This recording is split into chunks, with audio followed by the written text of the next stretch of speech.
ሰላም የተወደዳችሁ የኤሬሳት ቴሌቪዥን ተከታታዮች፣ ለዛሬ ሐምሌ 9 ቀን 2026 የተሰናዱ የቀትር ዜናዎችን ወደ እናንተ ማድረስ እንጀምራለን። እንድትከታተሉን በአክብሮት እንጠይቃለን። አበይት ነጥቦችን በቅድሚያ ጽምዶ የትግራይን ሕዝብ ለከፋ ችግር ያጋለጠ አፍራሽ ድርጊት መሆኑ ተገለጸ። በዲሞክራቲክ ሪፐብሊክ ኮንጎ በኢቦላ የሞቱ ሰዎች ቁጥር 600 ደረሰ። በየመን ሰንዓ የኢራን አውሮፕላኖች ማረፋቸው ተገለጸ።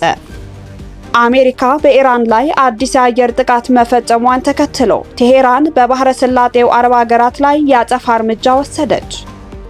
የአውሮፓ ህብረት አውሮፕላኖች በኢራን፣ ኢራቅና ሊባኖስ አየር ክልል እንዳይበሩ ማሳሰቢያ ሰጠ። ከአሜሪካ የተባረሩ ሰዎች ወደ ኢስዋቲኒ መድረሳቸው ተገለጸ።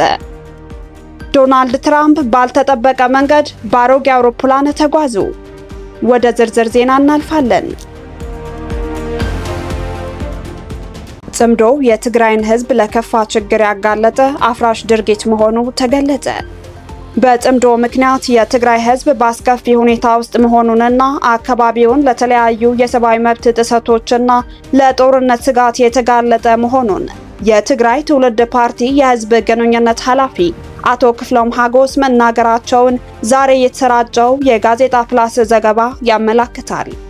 የትግራይ ትውልድ ፓርቲ ወለዶ የህዝብ ግንኙነት ኃላፊ አቶ ክፍሎም ሀጎስ ለጋዜጣ ፕላስ እንደገለጹት ሻዕቢያና ህወሓት በታሪክ እሳትና ጭድ ቢሆኑም ጽምዶ በሚል ስያሜ የጀመሩት አፍራሽ አካሄድ የትግራይን ህዝብ ለከፋ ችግርና ለጦርነት ስጋት ከማጋለጥ በስተቀር ምንም አይነት የሰላም ወይም የፖለቲካ ጥቅም እንደሌለው አመላክተዋል። ቡድኑ ለትግራይ ህዝብ ምንም አይነት አዘኔታ እንደሌለው ያረጋገጠው ይህ ድርጊት በርካታ ወጣቶች ወደ ሰላማዊው ኢትዮጵያ ክፍል ለመሰደድ እየተገደዱ ይገኛሉ። የህወሓት ቡድን የራሱን ህልውና ለማስጠበቅ ወጣቶችን በማፈስ በግድ ለጦርነት እንዲሰለፉ እያደረገና ይህንንም ድርጊት ለመፈጸም የህልውናና የደህንነት ጊዜ አዋጅ የሚል ህገወጥ ህግ አውጥቶ እየተጠቀመበት ይገኛል። ቡድኑ የሚዲያዎችንና የሐሳብ ነጻነትን ሙሉ ለሙሉ በማፈን የተለየ አስተያየት የሚሰጡ ሰዎችን በጦርነቱ ልጆቻቸውን ያጡ እናቶችና አባቶች እያሰረ መሆኑንም ተናግረዋል። ቡድኑ የራሱን የቡድን ጥቅምና ስልጣን ለማስቀጠል ለፈጸማቸው ወንጀሎች ተጠያቂ ላለመሆን ትግራይን እንደገና ወደ ጦርነት ለመክተት እየሰራ መሆኑንም ጠቁመዋል።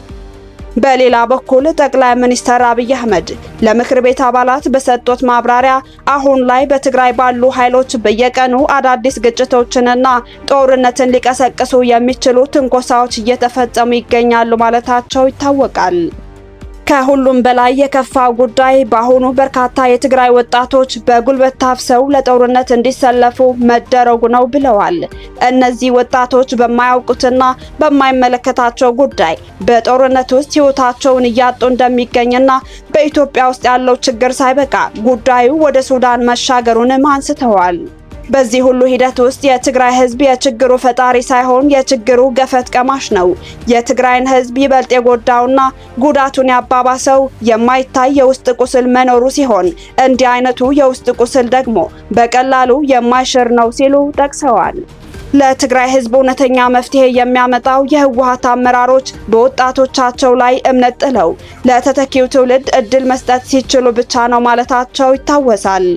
ዶክተር አብይ አህመድ ከሻዕቢያ ጽምዶ ፈጥረው እያለ በትግራይ ጦርነት ወቅት ብዙ ወንጀሎች በመፈጸማቸው የተነሳ ብዙ የትግራይ ህዝብ በጥርጣሬ አይን እንደሚያያቸውና ትግራይንና የትግራይ ህዝብ በውስጥ ለውስጥ እያዳከሙ እያሴሩ ነው በማለት የፖለቲካ ተንታኞች ይከሳሉ። በዲሞክራቲክ ሪፐብሊክ ኮንጎ በኢቦላ የሞቱ ሰዎች ቁጥር 600 ደረሰ። በዲሞክራቲክ ሪፐብሊክ ኮንጎ በቀጠለው የኢቦላ ወረርሽኝ ምክንያት የሞቱ ሰዎች ቁጥር 600 መድረሱን 1759 ሰዎችን በበሽታው መያዛቸውን የአገሪቱ የጤና ባለስልጣናት ጠቅሰው የጅንዋ ዜና ወኪል ዘግቧል። በአጠቃላይ 750 ህሙማን በአሁኑ ወቅት በለይቶ ማቆያ ወይም በሆስፒታል ሕክምና እየተቀበሉ እንደሚገኙ የጤና ባለስልጣናቱ በሐምሌ 8 ባወጡት አዲስ መረጃ ገልጸዋል። በቡንዲ ቡጊዮ የኢቦላ ቫይረስ የተከሰተው ይህ ወረርሽኝ በግንቦት 15 ቀን በይፋ እንደ ወረርሽኝ የታወጀ ሲሆን በዲሞክራቲክ ሪፐብሊክ ኮንጎ የኢቦላ ወረርሽኝ ሲከሰት ይህ ለ17ኛ ጊዜ መሆኑ ተገልጿል። በሶስቱ ክልሎች ማለትም ኢቱሪ፣ ሰሜን ኪቩ እና ደቡብ ኪቩ በሚገኙ 37 የጤና ዞኖች ውስጥ ወረርሽኙ ተስፋፍቶ መቀጠሉን የወጡ ሪፖርቶች ያመለክታሉ።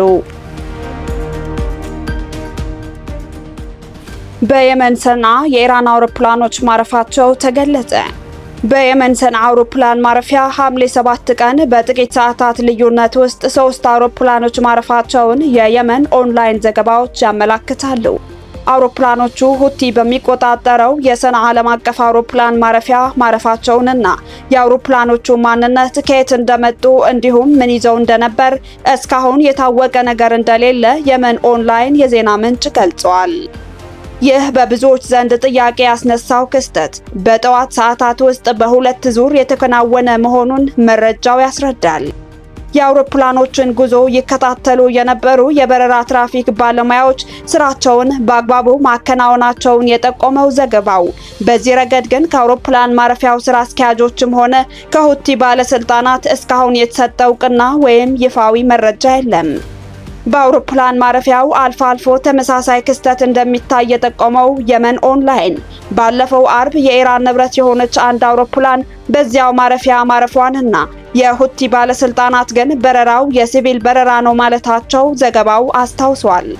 ይሁን እንጂ አውሮፕላኖቹ ለሁቲ ኃይሎች ድጋፍ የሚሆን ከኢራን የመጣ የጦር መሳሪያ ቁሳቁስ ይዘው ሊሆኑ እንደሚችሉ ሌሎችን ምንጮች ዋቢ በማድረግ የመን ኦንላይን ዘግቧል።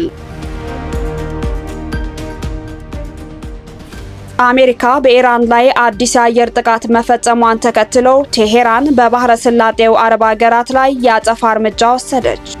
አሜሪካ ሐሙስ ማለዳ በኢራን ላይ አዲስ የአየር ጥቃት የሰነዘረች ሲሆን ቴሄራንም በባህሬን በኩዌትና በኳታር ላይ የአጸፋ እርምጃ ፈጽማለች። ይህ የኃይል እርምጃ በፋርስ ባህረ ሰላጤ ያለውን ጦርነት ለማቆም ታስቦ የተደረሰውን ጊዜያዊ ስምምነት በድጋሜ አደጋ ላይ ጥሎታል። ጥቃቱ የተፈጸመው የአሜሪካው ፕሬዝዳንት ዶናልድ ትራምፕ በቅርቡ በሆርሙዝ ሰርጥ በንግድ መርከቦች ላይ የተሰነዘረውን የኢራን ጥቃት ደካማው የተኩስ አቁም ስምምነት ማክተሙን የሚያሳይ ነው ካሉ ከሰዓታት በኋላ ነው። አሜሪካ ረቡዕ ማለዳ ላይ ኢራን በኦማን የባህር ዳርቻ አቅራቢያ በርካታ የንግድ መርከቦችን ኢላማ ማድረጓን ተከትሎ በኢራን የተለያዩ ወታደራዊ ይዞታዎችና የወደብ ተቋማት ላይ ጥቃት ሰንዝራ የነበረ ሲሆን በወቅቱም ኢራን አጸፋ ጥቃት ትፈጽማለች። ይሁን እንጂ የሐሙስ ዕለቱ ጥቃት በሁሉም አቅጣጫዎች ሰፊ መስሎ የታየ ሲሆን የአሜሪካ ባህር ኃይል 5ኛ የጦር መርከቦች ዋና መስሪያ ቤት በሚገኝባት ባህሬን ውስጥ ቢያንስ 2 ጊዜ የደህንነት ማስጠንቀቂያ ተሰምቷል። በሶስቱ የባህረ ሰላጤው አረብ ሀገራት ላይ ስለደረሰው ጉዳት እስካሁን በይፋ የተገለጸ ነገር የለም። የኩዌት ወታደራዊ እዝ ወደ ሀገሪቱ የሚገቡ ድሮኖችንና ሚሳኤሎችን በንቃት እያከሸፈ መሆኑን ያስታወቀ ሲሆን የኢራን እስላማዊ አብዮት ዘብ ኃይል በባህሬንና በኩዌት ላይ ጥቃት መፈጸሙን በይፋ አምኗል። የአሜሪካ ማዕከላዊ እዝ በኢራን በሚገኙ 90 ኢላማዎችን መምታቱን የገለጸ ሲሆን የአየር ማረፊያ ማኮብኮቢያዎችና የሮኬት ማስወንጨፊያዎችን ላይ የተሰነዘሩት ጥቃቶችን የሚያሳዩ የጥቁርና ነጭ ተንቀሳቃሽ ምስሎችን ለቀዋል። እዙ አክሎም የአሜሪካ ኃይሎች በንቃት በከፍተኛ የማጥቃት ብቃትና በዋና አዛዡ የሚሰጡ ማናቸውንም ትዕዛዞች ለመፈጸም በተጠንቀቅ ላይ ይገኛል ብለዋል።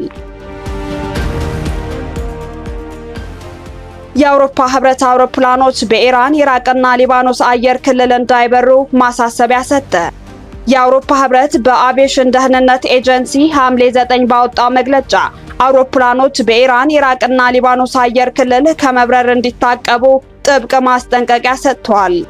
በመግለጫው በአካባቢ የነበረው የተኩስ አቁም እየተጣሰ መሆኑን ገልጾ ይህም ወታደራዊ ግጭትን ሊያስከትል ስለሚችል ሌላ መመሪያ እስካልተሰጠ ድረስ እስከ ኦገስት 31 አውሮፕላኖች በተጠቀሱት ሀገራት አየር ላይ እንዳይበሩ ምክር ለግሷል። ጨምረው የተኩስ አቁሙ ሙሉ በሙሉ ከተጣሰ የኢራን አየር ክልል አስጊ እንደሚሆን አሳስበዋል። ድርጅቱ ይህንን ማሳሰቢያ የሰጠው ፕሬዝዳንት ትራምፕ የተኩስ አቁሙ መፍረሱን መናገራቸውን ተከትሎ ነው።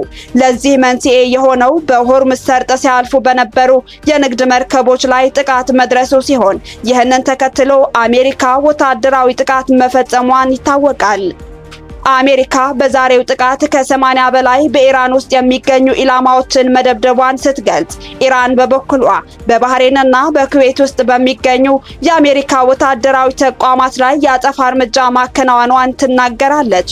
ሁለቱም ሀገራት ተኩስ አቁሙን በመጣስ አንደኛው ሌላኛውን እየከሰሰ ቢሆንም ይህንን ተከትሎ በዓለም ላይ የነዳጅ ዋጋ በ5% ጭማሪ አሳይቷል።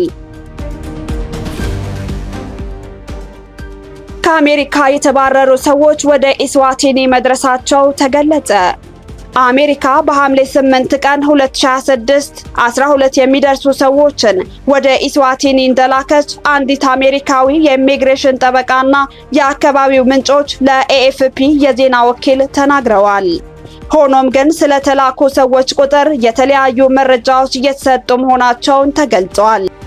አልማ ዴቪድ የተባለችው የአሜሪካ የኢሚግሬሽን ጠበቃ የተባረሩት 11 ሰዎች መሆናቸውን ስትገልጽ፣ ሌሎች የአካባቢው ምንጮች ደግሞ ቁጥራቸው 9 እንደሆነ ይናገራሉ።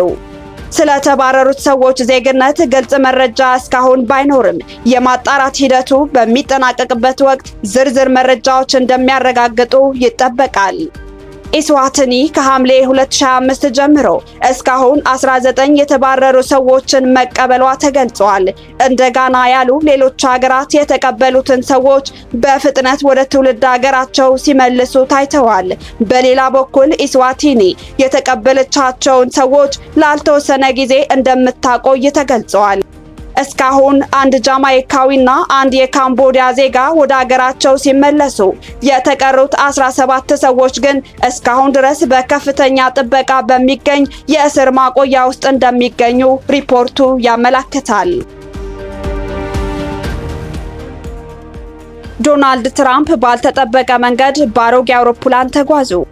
የአሜሪካው ፕሬዝዳንት ዶናልድ ትራምፕ ትናንት ምሽት ከቱርክ ሲነሱ ወደ ስፍራው ባመጣቸውና በኳታር በተበረከተው አዲስ አውሮፕላን ፈንታ ባልተጠበቀ ሁኔታ በአሮጌው ኤርፎርስ ዋን አውሮፕላን መጓዛቸውን ተሰማ።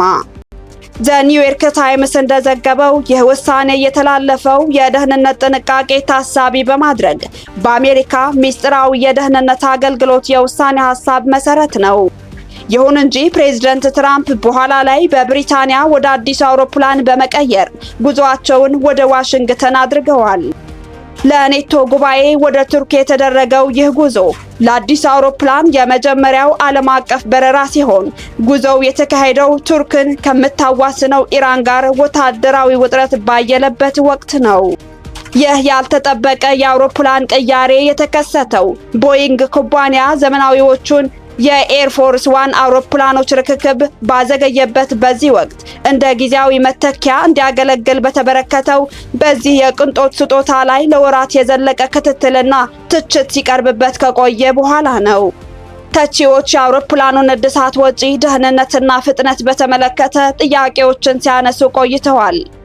ፕሬዝዳንት ትራምፕ በትሩዝ ሶሻል ማህበራዊ ትስስር ገጻቸው ላይ እንዳሰፈሩት ከአንካራ ወደ ብሪታንያ አርኤኤፍ ሚልደን ሆል የጦር ሰፈር ለመብረር አሮጌውን ሰማያዊ ኤርፎርስ ዋን አውሮፕላን የተጠቀሙት ለድሮው ጊዜ ትዝታ ሲሉ መሆኑን ገልጸዋል። በዚህ ወቅት አዲስ አውሮፕላን በዚያው የጦር ሰፈር በማረፍ በስፍራው የሚገኙ የአሜሪካ ወታደሮች አውሮፕላኑን እንዲጎበኙት መደረጉን አመላክተዋል። ትራምፕ በመረጡት ቀይ፣ ነጭ፣ ጥቁር፣ ሰማያዊና ወርቃማ ቀለማት ያሸበረቀው ይህ አዲሱ ቦይንግ 747 አውሮፕላን ባለፈው ዓመት ከኳታር ለአሜሪካ በስጦታ የተበረከተና በኤል3 ሃሪስ ቴክኖሎጂስ የመከላከያ ተቋራጭ ድርጅት የታደሰ ነው። ትራምፕ በአንካራ በነበሩበት ወቅት አውሮፕላን ለመቀየር የወሰኑት የግድያ ሙከራ ስጋት ኑሮ ስለመሆኑ ተጠይቀው ቀጥተኛ ምላሽ ከመስጠት ቢቆጠቡም ስጋቱ ሊኖር እንደሚችል ግን አምነዋል። የኔቶ ጉባኤ ሲጠናቀቅ ለጋዜጠኞች በሰጡት መግለጫ በኢራን የግድያ ኢላማ ዝርዝር ውስጥ አንደኛ ደረጃ ላይ ነኝ። አላውቅም፣ ይህንን ልነግራችሁ አልችልም፣ ነገር ግን ያን ያህልም አልጨነቅም ብለዋል። ከኳታር ለተበረከተው አውሮፕላን የተደረገው እድሳት እጅግ በፍጥነት በመጠናቀቁ አንዳንድ ባለሙያዎች አውሮፕላኑ እንደ ነባሮቹ የኤርፎርስ ዋን አውሮፕላኖች አስተማማኝ ደህንነት ላይኖረው ይችላል የሚል ስጋታቸውን ገልጸዋል። የኒውዮርክ ታይምስ ዘገባ ስማቸው ያልተጠቀሰ ምንጮችን ጠቅሶ እንዳብራራው የአውሮፕላን ቅያሬው ጥንቃቄን ታሳቢ ያደረገ እንጂ የተለየ ተጨባጭ የደህንነት ስጋት ኑሮ አይደለም። ጋዜጣው የዋይት ሃውስ የኮሚኒኬሽን ዳይሬክተር ስቲቨን ቼንግን ጠቅሶ እንደዘገበው ፕሬዝደንቱ በቅርቡ እንዳሉት አሜሪካ እሳቸውን ኢላማ ያደረጉ በርካታ ጠላቶች አሏት። እኛም እነዚህን ስጋቶች ለመቋቋም ትኩረትን ማሳሳትና አቅጣጫን ማስቀየር ጨምሮ በእጃችን ያሉት አማራጮች ሁሉ እንጠቀማለን ብለዋል። ውድ የኢሬሳት ቴሌቪዥን ተከታታዮች ለዛሬ ቀትር የተሰናዱ ዜናዎቻችን አበቃን። ቀጣይ እስከምንገናኝ መልካሙን ተመኘን። ሰላም።